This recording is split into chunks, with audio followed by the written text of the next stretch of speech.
Okay guys, take a look at this. I'm going to share with you guys how I made this fish roll. If you're interested in this recipe, watch it to the end and also help me to share. So to begin with, we are going to make our fish sauce. I added red bell pepper, onions and mackerel fish, that's sardine, into my grinder. So you can as well use your mortar to pound your onions and red bell pepper and then use your spoon to mash your fish. You can also use fresh fish, cook it and debone it.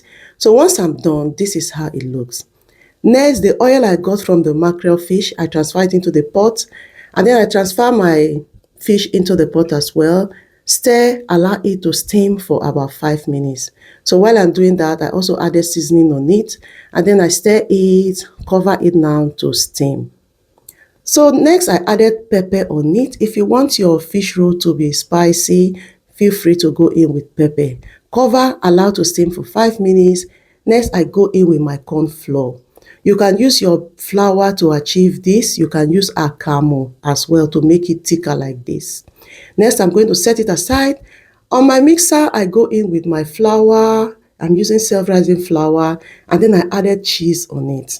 Next, I went in with hot milk.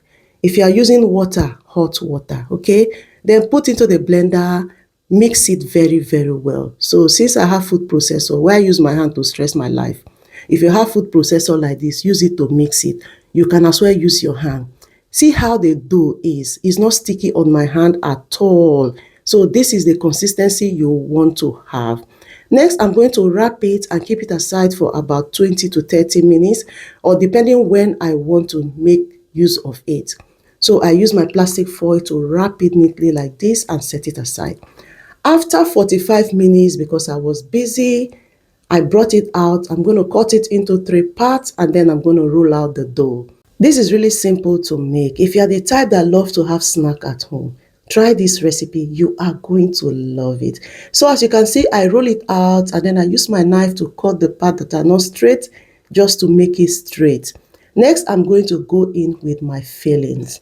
One good thing about homemade food is that you get to make it the way you want it. See how I am putting the filling. If it's for business, I will not put the fillings like this. That is why I love homemade food.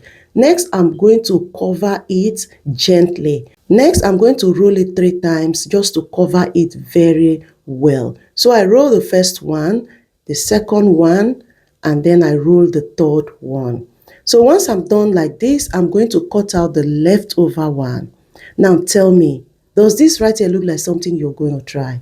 Drop your comments in the comment section. And do well to tell me where you're watching this video so that on my next one, I'm going to send you a hug. So guys, next I use my hands to close the parts I cut off and then now this is where the measurement comes in. I'm not good when it comes to sharing something. So I cut it into 3 parts like this and then I place it on my baking tray.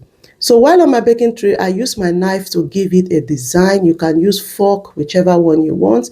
Lastly, I apply egg white on it and then put in the oven to bake. And then that is it. Take a look at this. Are you going to try this as well?